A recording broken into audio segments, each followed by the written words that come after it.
Hello guys,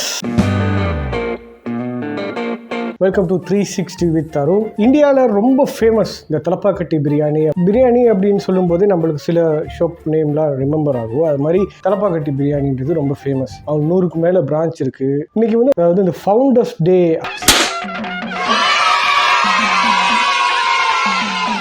அதுக்கு India எல்லா நாடுகள்லையும் நான் நினைக்கிறேன் அவங்களோட அந்த ஆஃபர், ஸ்பெஷல் ஆஃபரில் பிரியாணி போடுவாங்க. ஸோ இங்கேயும் போட்டிருந்தாங்க. ஸோ பிரியாணி அப்படி ஒரு ஆஃபருக்கு ப்ரைஸ் வருதா இருந்தால் கண்டிப்பாக இந்த மாதிரி நாட்களில் தான் நாங்கள் வாங்குவோம். இந்த விலை கூட இருக்கிற நாட்கள்லாம் நான் வாங்க மாட்டேன். எல்லாம் strictly not allowed. எங்கடா ஆஃபர் இருக்குன்னு தேடுவேன் இல்லையா? இருக்கா, ரைட்டு, இத்தான் எனக்கான நாள். அட வெக்கம் கட்டுவீங்களா? இதுக்கு எதுக்குடா வெள்ளையங்கிலி மாலையன்னு கூட எல்லாம் கொடுத்து நம்மளுக்கு காசு கொடுத்துலாம் வாங்கல. இன்னைக்கு நம்ம வாங்கியிருக்கோம். ஸோ நான் போயிட்டு தலப்பாக்கட்டில் அந்த பிரியாணி அள்ளிட்டு வந்தாச்சு, சாப்பிட வைப்பேன்.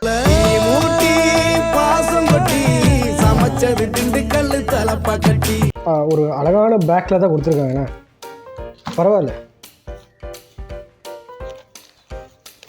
3 வாங்கினோம், பட் 1 தான் எனக்கு. இதில் என்னென்னா இந்த ரைத்தா கறி இது எல்லாமே ஒரே இதில் கொடுத்துருக்கனால எதுன்னு தெரியல. இது ரைத்தா எது கறின்னு தெரியல. மேபி இது ரைத்தாவாக இருக்கும்னு நினைக்கிறேன். அமுத்தி பத்தே எடுக்கணும். இது கிரேவியாக இருக்கும் கெஸ் பண்ணுறேன். வளமையாக அந்த ரெட் கலர் பாக்ஸில் கொடுப்பாங்க. ஸோ இன்றைக்கி அந்த பாக்ஸில் கொடுக்குறேன். பட் சீரக சம்பா பிரியாணி, அதான் தலப்பாக்கட்டியோட ஸ்பெஷல். நல்லா இருக்குது அந்த வாசம். ஸோ வளம் போல் இருக்குது, அந்த மனம் இருக்குது. இப்படி ஒரு பிளேட் ஒன்று எடுத்து இப்படி வச்சு ஒரு அடிக்க தேவையில்ல, தானாக போயிடுது அது. ஆனால் ஏதோ கம்மியாக இருக்க மாதிரி தான் இருக்குது எனக்கு. என்னடி இது?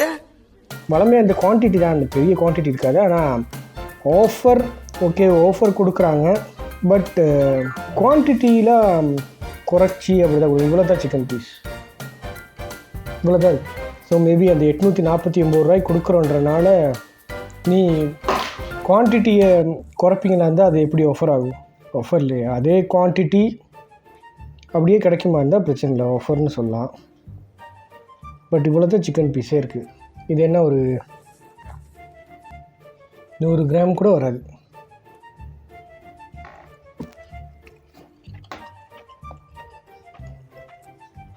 டேஸ்ட் நல்லா இருக்கும். அந்த சீரக சம்பா அந்த டேஸ்ட்டு பக்கா. ஆனால் சிக்கன் தான் டிசப்பாயிண்டட்.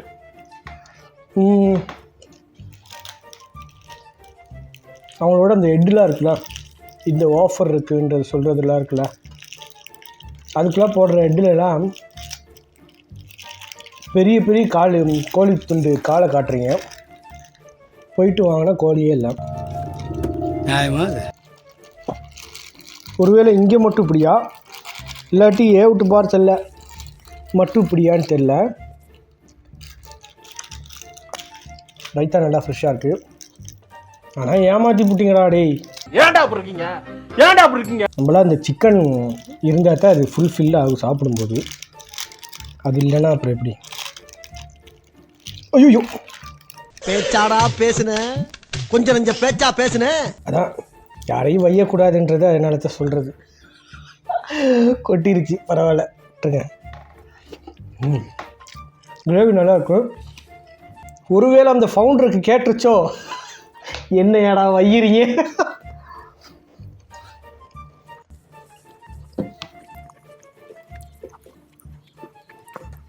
ஆத்தி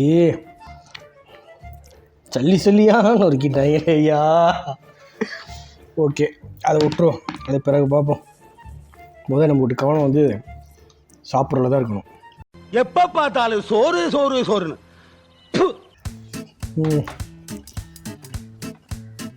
டேஸ்ட்லாம் ஓகேங்க, அதெல்லாம் ஒன்றும் பிரச்சனை இல்லை. பிரச்சனைன்றது இந்த சிக்கன் மட்டும்தான். சிக்கன் ரொம்ப சின்னது. ஸோ அவ்வளோதான் டிசப்பாயின்மெண்ட்டு. இவ்வளோ சின்ன திண்டு சிக்கன் போட்டு 849 ரூபா ஆஃபர்ன்றது போட்டு இவ்வளோ சின்னதாக போட்டுறக்கூடாது. எனக்கு அது கவலைப்பா. இதே ஒரு பெரிய அதே மாதிரி வளமையாக எடுக்கிற மாதிரியே ஒரு சிக்கன் பீஸ் இருந்துச்சுன்னா நான் அதிகம் போயிருப்பேன். ஒரு நாள் தானே அதில் எதுக்கு ஏமாற்றிக்கிட்டோம்.